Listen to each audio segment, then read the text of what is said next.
चल रहा था वैल्यूएशन ऑफ गुडविल, हम पहुंचे थे वैल्यूएशन ऑफ गुडविल पे और एक्सरसाइज में क्वेश्चन नंबर 9 था। क्वेश्चन नंबर 9 में ये कंपनी का नाम था विष्णु लिमिटेड और शिव लिमिटेड। तो विष्णु लिमिटेड ओल्ड कंपनी थी और शिव लिमिटेड न्यू कंपनी थी और बाकी सब कुछ हमने सॉल्व कर लिया था। बस ये लास्ट पैराग्राफ में जो 3 एडजस्टमेंट है 4, ये हमारा बाकी था। The market value of fixed asset is 10% more than it's book value, ये हो गया था हमारा। मार्केट वैल्यू इज 10% मोर, हुआ था कि नहीं, ये हो गया था। तो ये market value of fixed assets, ये फिक्स्ड एसेट्स की ओल्ड वैल्यू है, ये फिक्स्ड एसेट्स की ओल्ड वैल्यू है 11,20,000, इसमें 10% मोर। तो फिक्स्ड एसेट्स में ओल्ड वैल्यू है 11,20,000 एसेट साइड पे और लायबिलिटी साइड पे इसका डेप्रिसिएशन फंड है 50,000। तो हम लोग क्या करेंगे, पहले 11,20,000 में से 50,000 माइनस कर देंगे तो बाकी आएगा 10,70,000, फिर 10,70,000 में 10% प्लस कर देंगे तो 1,07,000 प्लस कर देंगे तो हमारा फिक्स्ड एसेट्स की मार्केट वैल्यू आ जाएगी 11,77,000। यहां तक हमने किया था। आगे इसके आगे लिखा हुआ है क्वेश्चन में 70% ऑफ टोटल एसेट्स, वो तो फिक्स्ड एसेट्स जो थे वो टोटल एसेट्स के the market value of fixed asset was 10% more than its book value, ये हो गया। while the current assets were overvalued by 10,000। तो मैं लास्ट में ये बता रहा था कि अगर ऐसा लिखा हुआ है is या were, is और were overvalued, मतलब करंट एसेट जो है वो ऑलरेडी ओवरवैल्यूड है, तो हम लोग क्या करेंगे, उसको माइनस करेंगे। अब यहाँ पे करंट एसेट्स वर ओवरवैल्यूड बाय 10,000, मतलब ऑलरेडी ओवरवैल्यूड बाय 10,000, तो हम लोग क्या करेंगे, पुरानी बैलेंस शीट में देखेंगे करंट एसेट्स है 3,20,000 और ये ऑलरेडी 10,000 ओवरवैल्यूड है, तो हम 3,20,000 में से 10,000 माइनस करेंगे। तो मैं यहाँ पे लिखूंगा करंट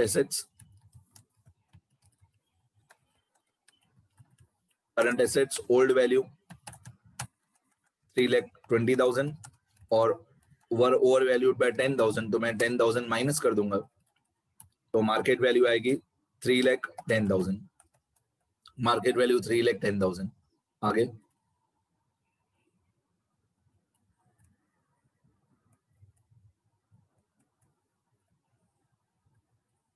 ये रहा, while the current assets were overvalued by 10,000, तो ऑलरेडी ओवरवैल्यूड बाय 10,000, तो ओल्ड वैल्यू थी 320, उसमें 10,000 माइनस कर देंगे, बाकी 3,10,000।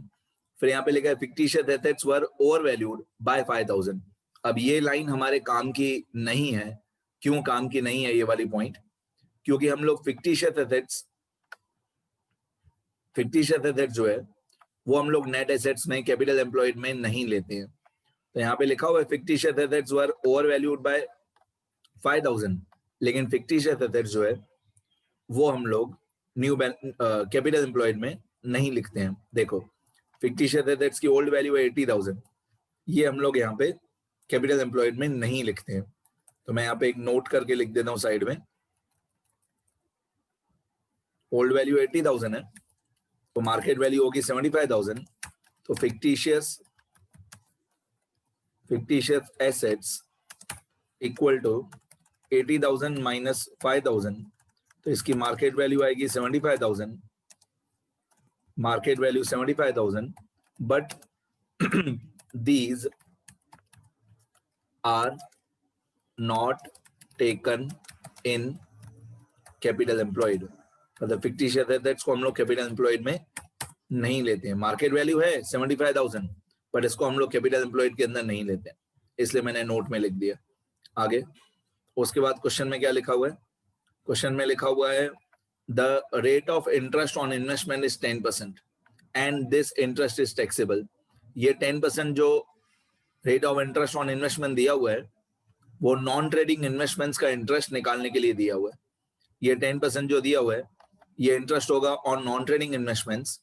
तो हमारी जो नॉन ट्रेडिंग इन्वेस्टमेंट्स थी, बैलेंस शीट हमने बनाई थी, ये नॉन ट्रेडिंग इन्वेस्टमेंट जो थी 40,000, इस 40,000 पे 10% इंटरेस्ट होगा 4,000, वो 4,000 हमारे स्टेप 3C में, स्टेप 3C में, मैं स्टेप 3C में जाता हूं। ये 3A, ये 3B, ये 3C। स्टेप 3C में interest on non trading investment मैं माइनस कर दूंगा। तो 40,000 रुपीज नॉन ट्रेडिंग इन्वेस्टमेंट है, मल्टीप्लाई बाय 10 डिवाइड बाय 100, ये इंटरेस्ट आ जाएगा हमारा। तो ऑब्वियसली 40,000 का 10% होता है 4,000, ये 4,000 मैं माइनस कर दूंगा ये 4,000 मैं माइनस कर दूंगा interest on non trading investment.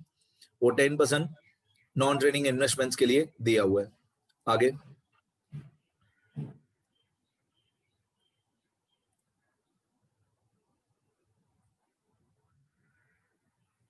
और क्वेश्चन में क्या दिया हुआ है, बस और क्वेश्चन में कुछ भी नहीं दिया हुआ है। जो भी ऊपर से लेकर नीचे तक था, ओल्ड बैलेंस शीट बनानी थी, जो भी एडजस्टमेंट्स थी, क्वेश्चन मैंने पूरा कंप्लीट कर लिया, क्वेश्चन देख लिया मैंने पूरा।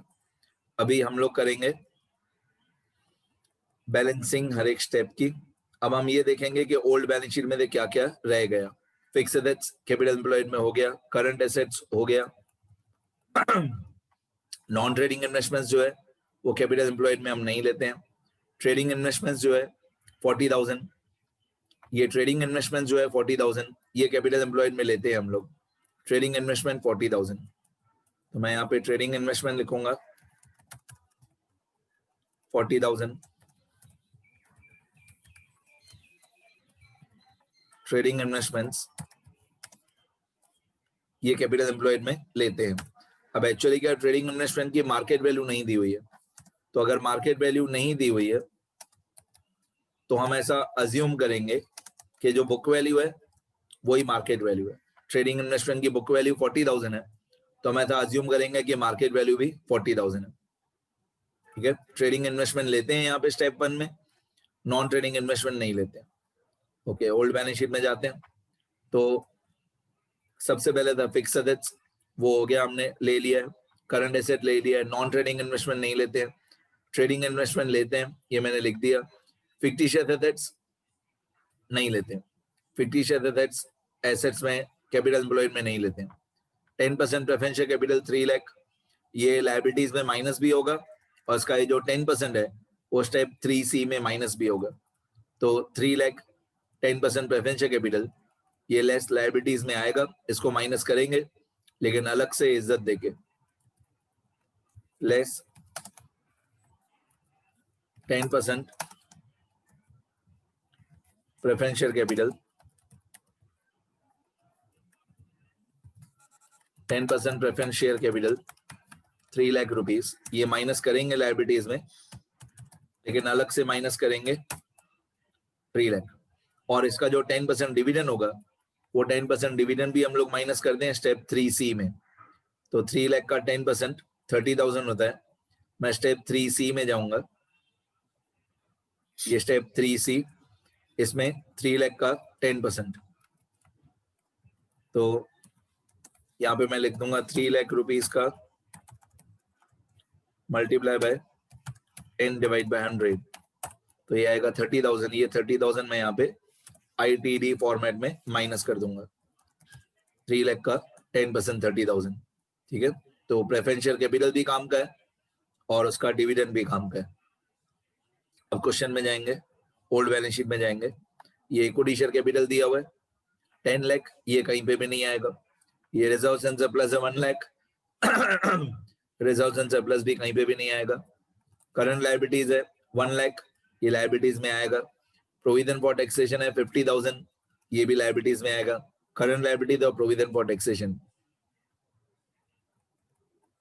यहाँ पे 1 लाख रुपीस करंट लायबिलिटीज है और 50,000 प्रोविजन फॉर टैक्सेशन है, ये दोनों लायबिलिटीज में आएंगे। करंट लायबिलिटीज 1 लाख आएगा और प्रोविजन फॉर टैक्सेशन ये भी लायबिलिटीज में आएगा। फिर लायबिलिटीज में एक और नाम दिया हुआ है, depreciation fund on fix assets. Old balance sheet में लायबिलिटीज में एक और नाम दिया हुआ है, depreciation fund on fix assets. ये 50,000 जो depreciation fund on fix assets है, ये हम लोग ऑलरेडी एसेट्स में थे, फिक्स एसेट्स में थे, ऑलरेडी माइनस कर चुके हैं, तो इसको फिर से नहीं लिखना। ये रहा, ये 50,000 फिक्स एसेट्स में थे, हम लोग ऑलरेडी माइनस कर चुके हैं, तो इसको फिर से लायबिलिटीज में नहीं लिखना। आगे अब पूरा क्वेश्चन बैलेंसिंग करना है। ये बीच वाली जो ब्लैंक लाइंस है उनको मैं डिलीट कर देता हूं, ठीक है। अब मैं बैलेंसिंग कर देता हूं पांचों स्टेप्स की।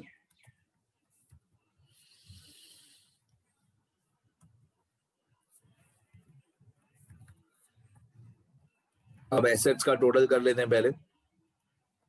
तो तीन ही अमाउंट्स है एसेट्स में, इन तीनों का टोटल है 15,27,000। ये एसेट्स का टोटल है 15,27,000। 15,27,000। ये दो लायबिलिटीज है 1 लाख और 50,000, तो इनका टोटल आउटर कॉलम में लिख देते हैं 1,50,000। अब एसेट्स के टोटल में से ये जो एसेट्स का टोटल है इसमें से लायबिलिटीज का टोटल माइनस हो जाएगा, और ये जो प्रेफरेंशियल कैपिटल है 3 लाख वो भी माइनस हो जाएगा। तो 15,27,000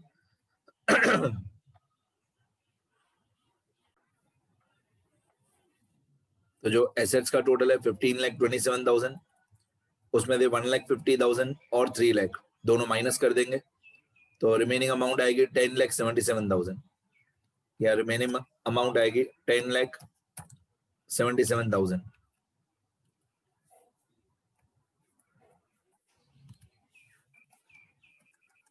10,77,000, ठीक है। एसेट्स में थे, ये भी माइनस कर देंगे और ये भी माइनस कर देंगे। अब हमारा कैपिटल एम्प्लॉयड आया, इसको बोलते हैं capital employed for goodwill. Capital employed for goodwill 10,77,000। ये हम लोगों को स्टेप 2 में काम आएगा। 10,77,000, बीच वाली लाइंस डिलीट कर देता हूं मैं।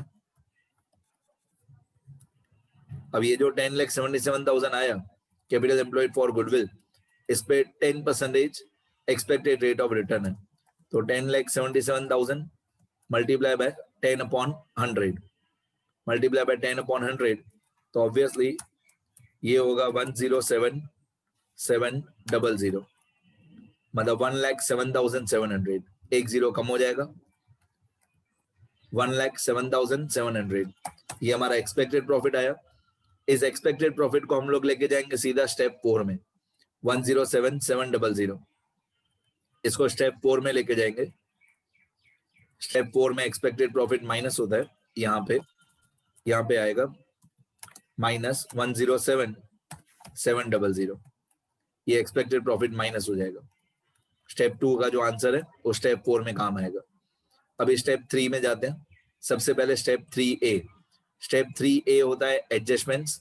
एडजस्टमेंट में यहाँ पे लिखा हुआ है कि हर साल 10,000 डायरेक्टर्स की फीस माइनस करनी है, लेकिन हर साल का अलग अलग प्रॉफिट दिया हुआ नहीं है, ठीक है। तो मैंने क्या किया, टोटल प्रॉफिट दिया हुआ है 4 साल का 28,40,000, तो मैं इसको डिवाइडेड बाय 4 कर दूंगा, तो एवरेज आ जाएगा 7,10,000 rupees per annum. Per annum 7,10,000 rupees आ जाएगा। तो मैंने क्या किया, यहाँ पे 4 साल का टोटल प्रॉफिट एक साथ दिया हुआ है, अलग अलग नहीं दिया हुआ है। तो पहले मैंने चारों का एवरेज कर दिया, सिंपल एवरेज प्रॉफिट निकाला। वेटेड एवरेज इस क्वेश्चन में नहीं हो सकता है, क्योंकि वेटेड एवरेज तभी हो सकता है जब चारों साल का अलग अलग प्रॉफिट दिया हो। तो यहाँ पे 4 साल का टोटल ही प्रॉफिट दिया हुआ है, तो डिवाइड बाय 4 कर दिया, तो एवरेज आ गया एक साल का 7,10,000। उसमें से 10,000 डायरेक्टर्स फीस माइनस कर देंगे, बाकी रिमेनिंग प्रॉफिट आ जाएगा हमारा, आप बोल सकते हो करेक्टेड प्रॉफिट। करेक्टेड प्रॉफिट हमारा आ जाएगा 7 लाख। ये 7 लाख रुपीज हमारा करेक्टेड प्रॉफिट आ गया। डन। अब ये जो 7 लाख रुपीज सिंपल एवरेज का करेक्टेड प्रॉफिट आ गया, इसको लेके जाएंगे स्टेप 3C में। इसको स्टेप 3C में लेके जाएंगे ये 7 लाख रुपीज को, profit before interest and tax में। यहाँ पे हम लोग लिखेंगे profit before interest and tax में 7 लाख, उसमें 4,000 interest on non trading investment minus हो जाएगा, तो यहाँ पे आ जाएगा 6,96,000, मतलब 7 लाख माइनस 4,000, 6,96,000।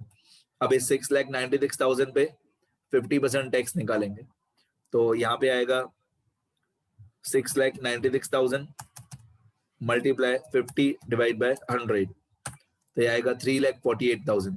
ये 3,48,000 टैक्स का पैसा माइनस कर देंगे तो बाकी ऑब्वियसली 348 ही आएगा, मतलब 696 माइनस 348 तो बाकी 348 ही आएगा।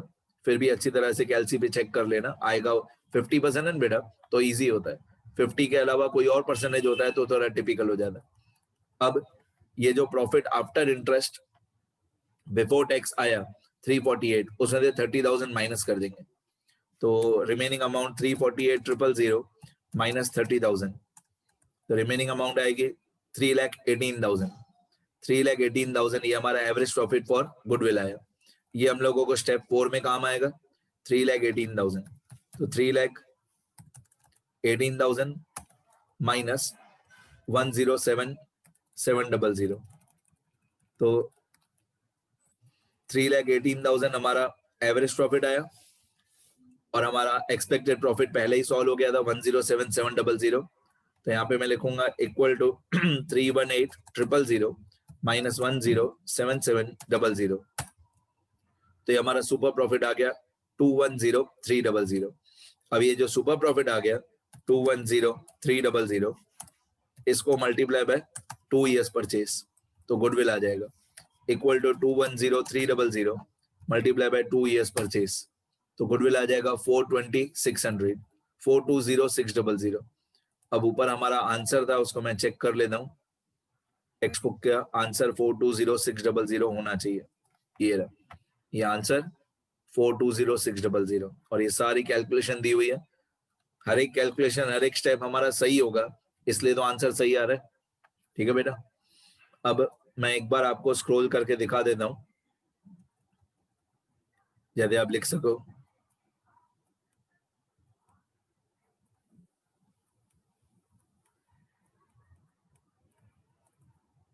रिकॉर्डेड वीडियो यहाँ पे पॉज करके हर एक लाइन लिखते जाना, हर 5 सेकंड के बाद पॉज कर देना, और जो स्क्रीन दिखाई दे रही है वो लिख लेना।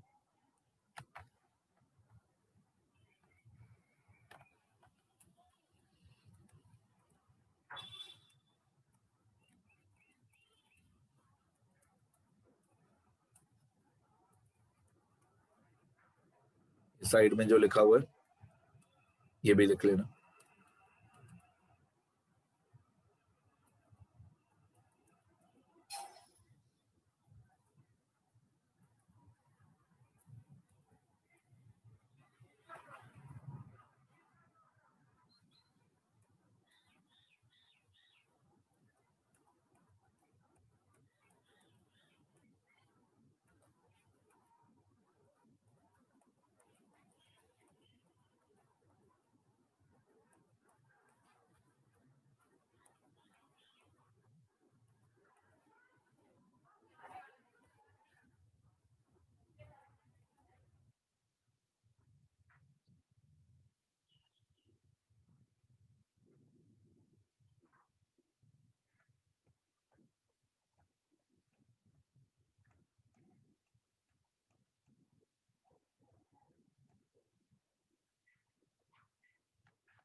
ठीक है।